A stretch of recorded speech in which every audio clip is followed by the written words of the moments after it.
What's up, everybody? It's Mr. BuildWealth, and I am back at it again. If this is your first time tuning in, I'm here to share information and resources that can help you get started with building wealth. And as always, I want to make sure I punch in my website so you will know where to find me. And if you got any questions, let me know. Take a look at the website. Got some great blog posts, and you'll see the type of, I'll say, advice that I'm giving is it's pretty, I'll say, easy to digest. And so I don't want you to feel like financial planning is complicated because the world has made it seem so. And so with the content I produce, I want to make it kind of seem a little bit easier. So take a look at the BuildWealthMovement.com, and if I can be of service, let me know. So the title for this session is Family Financial Academy. Now, this isn't some new concept that I've learned about recently, but a really good mentor of mine was having a conversation about what she's trying to do with her family. Now, she has had a successful career in economic development and has time on her hands. And so she was sharing with me the other day this academy. And so she literally sent me, it was kind of like the blueprint for what the academy was going to entail, because what she said is now that she's retired, she actually wants to take the time to help her family. And as we all know, everybody in a family isn't necessarily, I'll say, successful. Or maybe they're not as successful as, I'll say, the richest one currently is. Or you know, everybody's on different levels when it comes to family, but everybody's not going to be a millionaire or a billionaire, and that's okay. But I think we all inherently want to see our family do well, no matter what the, I'll say, excuse might be that they're giving you. We all dream and fantasize about doing more. And that's part of why she had hit me up. We were just catching up, and she's like, I'm trying to do something different for my family. And so this academy, it was pretty detailed around, she wanted to see if the family would be willing to do small tasks, like little small things. And as a reward, she would give them money, like cash money. And it says it in the email. And so what she wanted to do was start out with her nieces and nephews and some of the extended family. She has some grandchildren. And what she said was, I want to give away my money, but they have got to be willing to do something to earn it. Now, I think she had reached out to about 21 members in her family. And she sent this email with the same, I would say, kind of blueprint she sent me. And out of the 21, only 5 people were interested. And then she said, even out of those 5 who were interested, nobody still has taken her up on the offer. And what I found is that's very telling of, I'll say, just like business in general, even with sales. Like everybody's, you know, we know people need to do better. You even want to help them do better. And sometimes we're just interested, but we won't commit. That's the difference, right? There's a difference between being interested and being committed. Like, I'm interested in being healthy and leading a healthy lifestyle, but I make the commitment, like I'm actually going on a run after I do this video. So like I make the commitment constantly to make sure my health is on point. So even financially, she's doing the same thing. Like she's gotten a small sample of 5 people out of her family who are interested in doing better, and she's willing to pay them money. But nobody has committed just yet. And so as I'm talking through, like her outline was amazing, because there are just some small tasks that if these family members do it, they getting cash, like just like that. Like she's that serious about paying her family to do some small tasks. And one of those tasks was checking your free credit report on annualcreditreport.com. That was one of the challenges she had issued because, let me take a step back. So these nieces and nephews, I won't say her grandchildren because they are minors. All the nieces and nephews are grown, like grown as hell, like late 20s, 30s, and some even in their 40s. And she was like, some of my family just isn't doing right financially. So I want to try to do my part while I'm still here on this earth. And so what she said is, well, I have money, like a lot of it. And she has longevity in her family. And so she said, the next chapter of my life is going to be helping my family financially. And I can't just give them the money without them doing something. But I thought it was a very, noble thing for her to want to take on this monumental responsibility of trying to help her family. And I've heard I've heard other stories like this too, where family members are trying to like entice their family to do things, and there's like an incentive. And so, sometimes it isn't money that drives people. But I told her, I think it's still a great motivator because everybody needs money for something. Everybody. And so I wanted her to think about the 5 who did respond to this email she had sent out. I said, focus on those 5. And I said, because you are retired, you have time to call them. You have time to go visit. Like, she literally is going to fly and just go visit these people and say, look, I'm trying to help your ass. I need you to do this for the sake of the entire family. Because all it takes is like 1 or 2 to start getting that money. And then she going to say, now you got to go tell your cousins to do the same thing.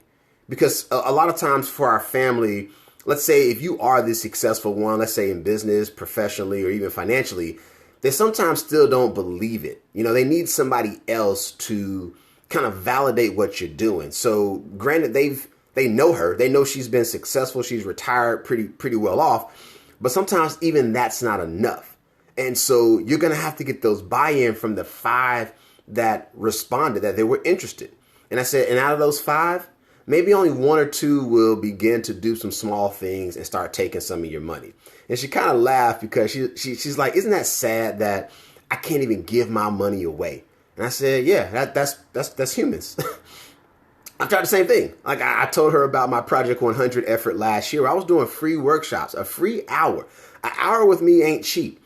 And so people always kept saying, well, Jasper, I don't have the money for an advisor. I don't know what to do. And I was like, help me out. Let me come talk to your group and just invite everybody because it's free. And when I explained that to her, I said, this family academy idea is phenomenal, but you got to get proof of concept. Because right now it's just a concept on paper. I said, until somebody starts getting that money from you, and then the other family learns of those stories of, hey, I did this for auntie, then they're going to start to come. And even at that point, they're not going to come right away. Some people are they're so prideful that they, 1, don't even want to ask for your help. And 2, they'll say, I don't want a handout. But I'm like, shit, I told her, I said, forget your family. If they adopt me, give me some small tasks and goals to achieve, and then you give me the cash. Because I would love to come in and disrupt this whole family structure because she's willing to give the money. And so I share this story with you because maybe you're in a family who maybe you still don't talk money. Maybe it's a taboo subject that you keep avoiding. And yet you haven't stressed because you're not talking about the family finances. Some of y'all aren't checking your credit or know the credit status of your spouse or significant other or your cousins and all that kind of stuff. And so I want more families to get comfortable having the conversation. And my mentor here, she's trying. And she said, if I can just help 2 or 3 of them, I'll be happy.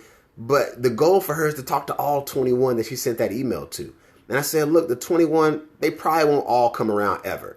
So if we can get maybe half, and even getting to half may take her a year or 2 or even longer to even penetrate, to like really get them to see the success from rocking with auntie. Like they got to see the success, and then they got to tell their knucklehead cousins like, yo, auntie out here paying cash and I'm doing like basic things. So what she also shares that in addition to the money, because she has this time and is retired, she was like, Jasper, I'm willing to sit down with them and help them through all the steps. And I don't care how silly their questions may sound, but I want to take the time to help my family because that's how you create a very, very strong legacy. And then I was sharing with her around my new mission around disrupting generational poverty. And I said, that's exactly what you're doing. You're doing something different because nobody else in the family has ever even attempted to have this conversation, let alone do this academy thing. But I said, that's why you're here. You're here to do this work now.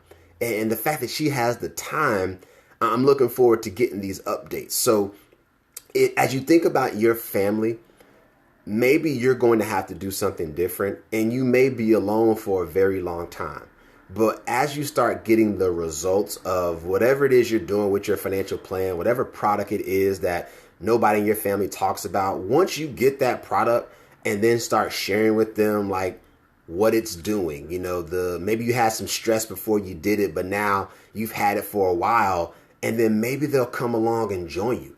And the reality is a lot of them will not. And you'll keep sharing with them and telling them what you're doing, and they won't reach out. So I share with her my example. Like, I've been in financial services my entire career, and I still have family members who won't talk to me about money. And all I can do is hope that they're doing okay. Still love them. But if you ain't calling me, if you're not reaching out, if you're not reading my stuff, it's out there. The rest of the world is benefiting. My clients are benefiting. Complete strangers are benefiting from working with me. And so I know sometimes it's a little too close, but I mean, this is your family. Y'all go through other shit and you don't think twice about sharing the story. Like, let somebody find out somebody's being cheated on. Like, that story gets spread just like that, right? Because we love drama. So drama will spread through your family like it's nobody's business. But if we're talking money, oh yeah, we can't talk about that. No, that's a little too personal. So I think we also have to think about breaking that. Like, we got to break that cycle. That's why people are so poor. That's why families are poor. That's why generation after generation, you're seeing families never figure it out. And so I need you to be that person in your family to do something different. Just try it out. Because when it works, and I'm going to say that when it works, they will slowly start to come, or they'll just keep being a bystander and will watch you achieve greatness. So it's really hard to do something when you are the first. But what's it worth to you? How much do you love your family? My mentor loves her family and said, I'm going to take this time to set up this financial academy. And I told her, just take baby steps. Start dishing out that cash. And then as they come along and more kind of buy into it, then maybe she'll get all 21 of these nieces and nephews and the few grandchildren she has. But I said, in the meantime, just focus on who cares. When people say no to me, that just means not right now. That means next opportunity. You saying no to me means nothing. That just means I tried to help you. That's it. I'm just looking for the yes. And I told her that's what she has to focus on. Focus on who's going to say yes to this academy. I said, and you'll keep making tweaks as you go along. But once enough get into the program, start getting the money, they start seeing the benefits, they start achieving their goals, they have less stress in their life. I said, that is what will sell them on coming to you. So I told her to keep at it. So if you need some creative ideas for your family and you want to start some type of academy or whatever you want to call it, that's actually one of the offerings on my website, thebuildwealthmovement.com. I call it group financial planning. I probably should change the name at some point, but I couldn't think of anything else. Like, this academy idea might make sense, and maybe I should develop it a little bit more. Because I think if more of us came together as a family, then maybe we'll start to shrink this wealth gap. Maybe. I don't know. I'm just one guy, right? I'm just one. There are thousands of people like myself who want to help people do better. We want to help the family structure, because we know if we can help one family, then we can help 10, and then we can help 20, and so on and so forth. And so I challenge you, if you're trying to do something for your family and want to set up a group planning session, some type of an academy, like, I got a lot of ideas, and I'm open to seeing who's open and honest enough to try it out with me. So hit me up, thebuildwealthmovement.com. Take a look at the group planning idea. If it speaks to you or somebody you know who might be interested, send it to them. Say, look, man, I think y'all need to holler at this brother. If you individually still can't figure it out, still kind of stuck, hit me up. 15-minute call. Hit the link in my bio. Just hit me up. Let's talk. Let's see what we can do. And maybe this 15-minute call, maybe we don't talk much else afterwards. But if you make an investment in 15 minutes or even longer, I know something's going to change right up in here. And I'm going to get you thinking differently. And then I'm going to hit the emotions. You're going to feel a little bit different about money. And then when you get over these roadblocks and these obstacles, maybe you can then do this family financial academy and then be the person who changes the outcomes of your family. Like, what would you do for your last name? Because I'm going to do a whole lot. And I hope you feel the same way. All right, y'all. I'll catch you next time.